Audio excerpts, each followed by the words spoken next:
আমি জানতে চাই কয়জন চাঁদাবাজকে এই সরকার গ্রেফতার করেছে। আমি নির্বাচনে নেমেছি, কিন্তু আমি পারছি না। আমার ধৈর্যের কুলোচ্ছে না। ওরা যেভাবে অপপ্রচার চালাচ্ছে বিএনপির বিরুদ্ধে, আমাদের বিরুদ্ধে, আমি সহ্য করতে পারছি না। কিভাবে মানুষকে কচুকারা করেছেন, কিভাবে দালালি করেছেন, কিভাবে আমার মা বোনদের ইজ্জত হানি করেছেন, দেখে আমরা একটু দেখি নাই। একটি হলো বাচ্চা আর একটি বড়।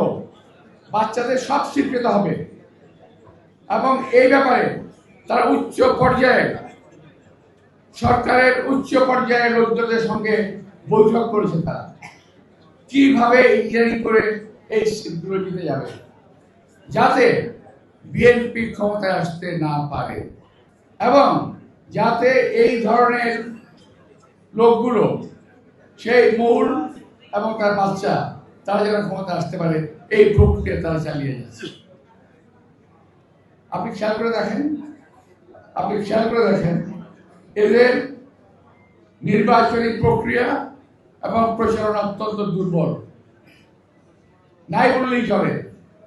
তারপরেও তারা হুঙ্কার ছাড়ে তারা এই ক্ষমতায় যাবে, তারাই জিতবে, তারাই দেশ চালাবে। কি করে সম্ভব যদি নির্বাচনী ইঞ্জিনিয়ারিং না করে তারা? আমি মনে করি আমার দল এবং দেশবাসী এটা বিশেষভাবে নজর দেবেন। আমাদের নেতা এবং কর্মীরা বিশেষভাবে নজর দেবেন কোন রকম ইঞ্জিনিয়ারিং করতে যেন না পারে।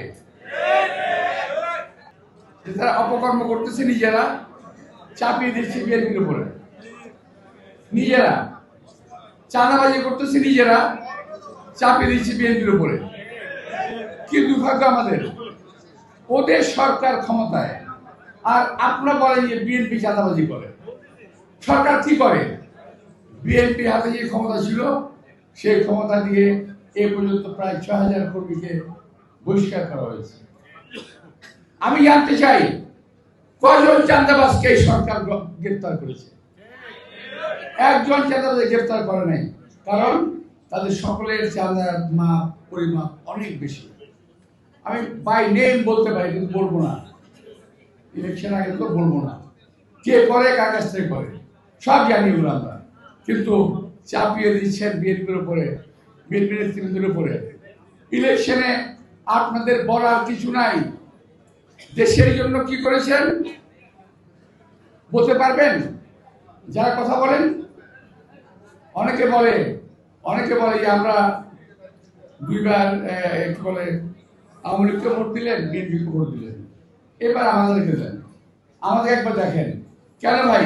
৭১ আপনারা দেখি নাই কিভাবে মানুষকে কচুকারা করেছেন, কিভাবে দালালি করেছেন, কিভাবে আমার মা বোনদের ইজ্জত হানি করেছেন, দেখে আমরা একটু দেখি নাই। আমরা মুক্তিযুদ্ধের পর যা যা কাজে ফেরত গিয়েছিলাম, আমরা কি বলি নাই আমাদের বলতে বানাতে হবে? আমরা যা যা কাজে ফিরে চলে গেছি। আমরা কলেজে পড়তাম, ইউনিভার্সিটি পড়তাম, সে পড়াশোনা করতে চলে গেছি। তোমাদের মতো লোভ করি নাই। তোমরা আজকে যে লোভ করতেছো, এই লোভটা আমরা করি নাই। সুতরাং এত পাগল হওয়ার কি আছে ভাই? বয়স কম, রাজনীতি শিখো, দেশের রাজনীতি করো, দেশের উন্নতি করো, আমরা কামনা করি। আমরা তোমাদের রাস্তায় ফুল ছিটিয়ে দেব রাজনীতি করার জন্য, কিন্তু অপকর্ম করার জন্য কোন কাজ যদি করো তার জবাব আমরা দিতে পারি ইনশাআল্লাহ। ভাইরা, এই কথাটা আমার বলা ঠিক হয় নাই। আমি নির্বাচনে নেমেছি, কিন্তু আমি পারছি না।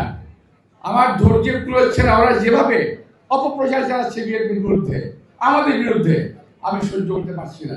আমি আমার কিছুটা বই প্রকাশ আমি ঘুরিয়ে গেলাম, আর ঘটাবো না, আর বলবো না। আজকেই শেষ, আজকেই প্রথম, আজকেই শেষ। তোরা যা খুশি তাই পাবি। আমি